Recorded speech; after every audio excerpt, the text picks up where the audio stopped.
हे बच्चों, chemistry in minutes में आपका फिर से स्वागत है। आज हम लोग क्या पढ़ने जा रहे हैं? Structure of atom. 9th में पढ़ा है आपने, आज उसको एलॉबरेट करेंगे। आज कुछ चीजें ऐसी सीखनी है जो अभी तक समझ में नहीं आई। स्टार्ट करते हैं। क्या स्टार्ट करते हैं बच्चों? स्ट्रक्चर ऑफ एटम बहुत इंपॉर्टेंट है for CBSE, neat and IIT. Structure of atoms, structure of atoms. अच्छा देखिए बच्चों, स्ट्रक्चर ऑफ एटम के बारे में बात करते हैं। डाल्टन ने क्या बोला था? डाल्टन ने कहा था atom is the fundamental particle of matter. लेकिन यह बात गलत हो गई।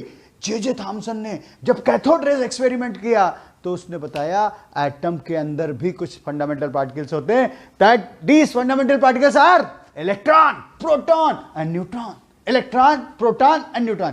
कुछ बेसिक बातें हो जाएं जो आपको पता है, बट उसमें कुछ इंफॉर्मेशन हम ऐड करने में आपको जा रहा हूं, आपकी नॉलेज को बढ़ाने जा रहा हूं। ध्यान देना। Atom is made of 3 fundamental particles. बच्चों कौन कौन से? इलेक्ट्रॉन। इलेक्ट्रॉन का रिप्रेजेंटेशन ई से करते हैं। चार्ज इसका -1 होता, मास को 0 लिखते हैं, बट 0 होता नहीं है, लिख देते हैं। तो charge on electron -1.6 into 10⁻⁻19 Coulomb's. Mass charge कहां से निकाला गया? Millikan oil drop experiment. किससे पता लगा? Millikan oil drop experiment. Mass of electron is 9.1 into 10⁻31 kg। अच्छा बच्चों, मास आया कहां से? मास आया था E/m रेशियो। किससे आया? Charge by mass ratio. किसे? Charge by mass ratio. और ये जो मास ऑफ इलेक्ट्रॉन है, this mass of electron is called rest mass. It is assumed that electron रुका हुआ है, तब उसका मास ऑफ मूविंग इलेक्ट्रॉन की बात करता हूं मैं। मास ऑफ मूविंग इलेक्ट्रॉन कभी रुकता नहीं है, it is always mobile. Mass of moving electron that is mr √ क्या बोला? √1 - v/c whole square. What is v? V, the velocity at which electron is moving. Velocity of electron. c is velocity of light. c is बेटा बताइए, velocity of light. And mr is rest mass. ये information अपने knowledge के साथ add कर लीजिए। ये information कि जो ये मास है, इट इज कॉल्ड रेस्ट मास। अच्छा, इलेक्ट्रॉन को खोजा किसने था? इलेक्ट्रॉन को जे थॉमसन। किसने खोजा था? J Thomson. कैसे? By cathode rays experiment. कैसे? By cathode rays experiment. अभी अगले 2 मिनट में मैं आपको ये मास, रेस्ट मास कैसे निकाला गया, इसके बारे में मैं बताने जा रहा हूं। किसके बारे में? रेस्ट मास के बारे में बताने जा रहा हूं। और ये रेस्ट मास जो निकाला गया, ये चार्ज बाय मास रेशियो से निकाला गया। बच्चों, इससे पहले मैं आगे बढ़ूं, कुछ बातें प्रोटॉन्स के बारे में भी हो जानी चाहिए। और प्रोटॉन्स को कैसे खोजा गया, इसको गोल्डस्टीन ने खोजा था। किसने खोजा था? गोल्डस्टीन। प्रोटॉन को हम P से रिप्रेजेंट करते हैं, and 1 subscript is 1, superscript is 1। इसका मतलब चार्ज ऑन प्रोटॉन बच्चों कितना है? That is +1.6 into 10⁻⁻19 Coulomb's. Mass of proton कितना है बेटा? 1 U बोले तो 1.67 into 10⁻24 ग्राम, बोले तो 1.67 into 10⁻27 kilogram. This is the mass of proton. कैसे निकाला गया? Canal rays experiment. कैसे निकाला? गोल्डस्टीन ने कैनॉल रेज एक्सपेरिमेंट में। तो कैथोड रेज में उसने क्या किया? परफोरेशन कर दिया। रिवर्स में जो रेज निकली उनको क्या बोला? कैनॉल रेज, जो बैक साइड में गई, और जिंक सल्फाइड से उसने कोटिंग किया, तो there was a scintillation. That is the experiment is called canal rays experiment. बच्चों आते हैं अब last particle which is called to be neutron. क्या बोलते हैं उसको? न्यूट्रॉन। न्यूट्रॉन का मास, न्यूट्रॉन, न्यूट्रॉन इसका रिप्रेजेंटेशन स्मॉल n है, mass is 1, charge is 0। Mass कितना है? 1, चार्ज कितना है? 0 है। तो मास और चार्ज का रेशियो हम देखेंगे बाद में। यहां पर mass of neutron, mass of neutron, neutron is 1U। 1U बोले तो 1.67 इंटू 10⁻⁻24 ग्राम और 1.67 into 10⁻⁻27 kilogram. Charge on neutron. Neutron कैसा पार्टिकल है बेटा? Neutral, zero. जीरो मतलब न्यूट्रल पार्टिकल है, कोई भी चार्ज नहीं होता, neutral. Neutron is a neutral particle. इसको किसने खोजा था? James Chadwick.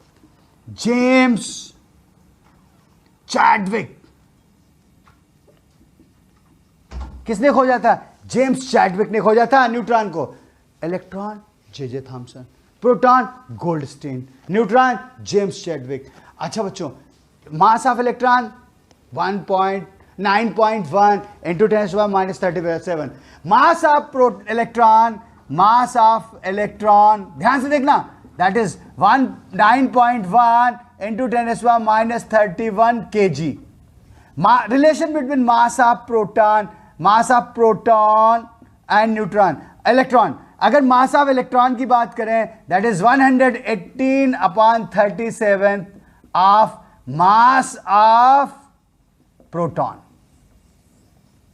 बच्चों एक इंटरेस्टिंग बात बताते हैं कि मास ऑफ इलेक्ट्रॉन खोजा कैसे गया। एक कैथोड रेज एक्सपेरिमेंट का ही एक मॉडिफाइड फॉर्म थी। जेम्स जे थॉमसन ने उसको कैथोड रेज को थोड़ा सा मॉडिफाई किया और उसके बेसिस पे ही कम टू नो कि what is the mass of electron. और ये E/m रेशियो बोलते हैं। क्या बोलते हैं बच्चों इसको? E/m ratio. देखिए E/m ratio, charge by mass ratio बोलते हैं। अब देखिए ये कैथोड रेज था, इसके एक एंड को उसने सर्कुलर कर दिया। क्या किया? What he did? उसने एक एंड को सर्कुलर किया, यहां पे एनोड लगाया, यहां पे कैथोड लगाया और इस पे एक हाई वोल्टेज बैटरी से कनेक्ट कर दिया। राइट, इस पे गैसेस को फिल्ड किया at low pressure of gases, at low pressure of gases, gases को लो प्रेशर पे भरा। The moment he applied high voltage, क्या किया बच्चों? हाई वोल्टेज जैसे अप्लाई किया, he observe that there is beam of particles passing through, coming out from cathode. इसका नाम था cathode and this is your anode. Beam of particles coming out of the cathode approaching towards anode, anode की तरफ जा रही थी। किधर जा रही थी? एनोड की तरफ जा रही थी। उसने क्या किया? यहां पे एक परफोरेशन कर दिया। What he did? परफोरेट कर दिया, एक छोटा सा पिन होल कर दिया। क्या किया? पिन होल कर दिया। ही ऑब्जर्व दैट एक कैथोड रे यहां से पास हो गई, इसको यहां पे जिंक सल्फाइड से कोटिंग कर दी। What he did? A coating of zinc sulphide. He observe that it is producing scintillation here. अब उसके दिमाग में कुछ शैतानी सूझी। क्या? देयर वॉज सम मिस्चीफ नहीं बोलेंगे, साइंटिस्ट था, कुछ इनोवेशन करना चाहता। उसने यहां पर एक मैग्नेटिक फील्ड लगा दी। एक क्या बच्चों अप्लाई किया? मैग्नेटिक फील्ड लगाई। The moment he applied a magnetic field, he observe that electron अपना पथ भ्रष्ट कर गया, अपने पाथ से डेविएट हो गया और सर्कुलर मोशन करने लगा। पहले कैसे जा रहा था? लीनियर मोशन कर रहा था। कैसा था? लीनियर मोशन था। Now it start doing circular motion. और जब कोई बॉडी सर्कुलर मोशन करती है, ध्यान देना बच्चों, ध्यान देना, जब कोई बॉडी सर्कुलर मोशन करती है तो there are the two force acting at a time. एक फोर्स, अगर कोई बॉडी सर्कुलर मोशन कर रही, एक फोर्स टुवर्ड्स द सेंटर लगता है, इसको सेंट्रीपिटल फोर्स कहते हैं। सेंट्रीपिटल फोर्स क्या बोलेंगे बेटा? Centripetal force which is applying towards the centre. जो फोर्स सेंटर की तरफ लग रहा है उसको सेंट्रीपिटल फोर्स करते हैं। और यहां पे सेंट्रीपिटल फोर्स क्या है? क्यों उसने सर्कुलर मोशन किया? यहां पे सेंट्रीपिटल फोर्स मैग्नेटिक फोर्स है। कौन सा फोर्स है? Magnetic force. Magnetic force is behaving as a centripetal force. Magnetic, क्योंकि मैग्नेटिक फोर्स के कारण ही इसने क्या किया? सर्कुलर मोशन किया। एक force away from the centre ले जाता है बॉडी को, which is opposite to the centripetal force, called centrifugal force. क्या बोलेंगे बेटा? इसे सेंट्रीफ्यूगल फोर्स। बच्चों, तो एक फोर्स टुवर्ड्स द सेंटर लग रहा है, called centripetal. Another force acting outward the centre, acting outward the centre, centre से बाहर की तरफ लग रहा, is called to be centrifugal force. दोनों फोर्स एक दूसरे को बैलेंस करते हैं। Because of that reason body does the circular motion. Circular motion अगर इम्बैलेंस्ड होंगे, सर्कुलर मोशन नहीं करेगी। अब बच्चों यहां पे आते हैं, तो मैग्नेटिक फोर्स जो था, जो उसने अप्लाई किया था, मैग्नेटिक फोर्स था BeV. V is the magnetic field, E is the charge on electron, V is the velocity to which electron is moving, circulating. तो V is, यहां पे लिखता हूं, V is magnetic field जो उसने अप्लाई की थी, magnetic field. E is charge on particle electron, charge on electron. V is velocity of electron.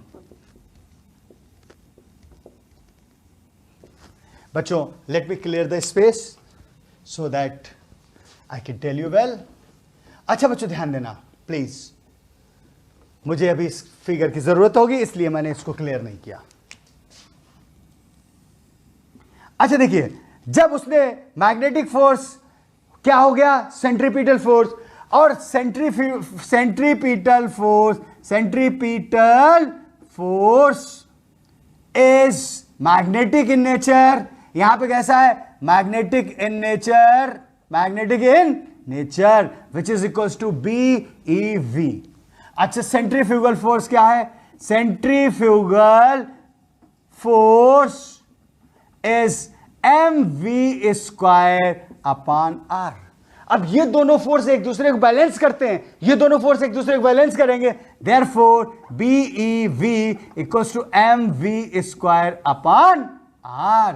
v से v कैंसिल, तो BE equals to mv upon r।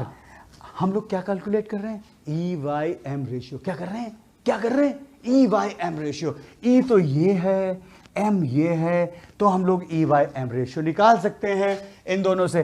E/m equals to B upon capital B into R। This is equation number 1। इसको equation number 1 डाल दिया। क्या डाला? Equation number 1। What is V upon B into R? R is the radius of the circular path. अच्छा देखो बच्चों, उसको फिर कुछ ना कुछ क्रुक माइंड होते हैं ना साइंटिस्ट, कुछ ना कुछ उनके दिमाग में शैतानी घुसती रहती। अब उसको फिर कुछ दिमाग में आया, इनोवेशन। उसने क्या किया? एक इलेक्ट्रिक फील्ड अप्लाई कर दी and the electric field was perpendicular to the magnetic field. यहां पे उसने एक इलेक्ट्रिक फील्ड अप्लाई की which was perpendicular to the magnetic field. ये इलेक्ट्रिक फील्ड हो गई, ये इलेक्ट्रिक फील्ड है, ये मैग्नेटिक फील्ड। द मोमेंट उसने इलेक्ट्रिक फील्ड अप्लाई की, ही ऑब्जर्व दैट ये इलेक्ट्रॉन फिर से अपनी जगह पहुंच गया, यहां से रिवर्ट होके अपने ओरिजिनल प्लेस पर पहुंच गया। इसके मतलब इलेक्ट्रिक फोर्स ने मैग्नेटिक फोर्स को कैंसिल कर दिया। क्या किया? इलेक्ट्रिक फोर्स ने मैग्नेटिक फोर्स को कैंसिल कर दिया। इसका मतलब क्या हुआ बच्चों? इलेक्ट्रिक फोर्स का मैग्नीट्यूड मैग्नेटिक फोर्स के मैग्नीट्यूड के इक्वल होगा। अब इलेक्ट्रिक फोर्स क्या आया? Electric force that is equals to E electric field into charge of electron. Magnetic force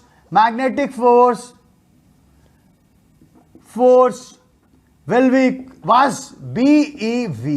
इसका मतलब ये इसके इक्वल हुआ क्योंकि इलेक्ट्रिक फील्ड ने मैग्नेटिक फील्ड को बैलेंस कर दिया। बच्चों क्या हुआ, E into E equals to BeV। अब देखो ये E से E cancel, is that right? Confusion? यहां से हम लोगों ने वेलोसिटी की वैल्यू निकाली। क्या निकाला? वेलोसिटी की वैल्यू क्या हो गई? Capital E divided by capital V। This is equation 2। This is what? This is equation 2। Capital E is electric field, capital V magnetic field. और देखो एक रिलेशन हमारे पास ऑलरेडी एग्जिस्ट कर रहा है। What is that relation? E by m equals to V upon BR। ये velocity की value from equation 2 से इक्वेट कर देते हैं, substituting the value of velocity from equation 2 in equation 1। बेटा E by m equals to, यहां पे क्या हो गया? E by V upon B into R। That means E by B square R। तो E बाई एम का value आ गया E upon B square into R। जो इलेक्ट्रिक फील्ड उसने अप्लाई की थी, जो मैग्नेटिक फील्ड उसने अप्लाई की थी, वो तो कैलकुलेटेड थी। और जितना radius of the circular path आया वो सब उसने कैलकुलेट करके इन सब की वैल्यूज रखी। He came to the conclusion कि उसने E by m ratio calculate किया और E बाई एम रेशियो बच्चों कितना आया? 1.76 into 10⁻11 kg, I'm sorry, coulombs per kg। E is the charge, therefore coulomb पहले आएगा, mass kg। E by m ratio उसने कैलकुलेट किया। अब आता है मास कैसे कैलकुलेट किया? Simple theory, mass of electron. बेटा देखना, मास ऑफ इलेक्ट्रॉन चार्ज को चार्ज बाय मास रेशियो से डिवाइड कर दिया। जब चार्ज को उसने चार्ज बाय मास रेशियो से डिवाइड किया, चार्ज कितना होता है इलेक्ट्रॉन का? 1.6 into 10⁻19 coulomb. Charge by mass ratio 1.76 into 10⁻11 coulombs पर KG. He came to the conclusion कि mass of electron 9.1 into 10⁻31 kg। This is called rest mass। क्या बोलते हैं बच्चों इसको? Rest mass. बोलो मेरे साथ, ये मास जो आपने 9th में पढ़ा था, ये रेस्ट मास है। मास ऑफ मूविंग इलेक्ट्रॉन का फॉर्मूला मैंने क्या बताया था? Mass of moving electron mr, mass of moving electron mr upon √1 minus V upon C whole square. किसी भी मूविंग इलेक्ट्रॉन का मास इस तरीके से कैलकुलेट करेंगे। बच्चों मुझे लगता है आपको समझ में आ गया।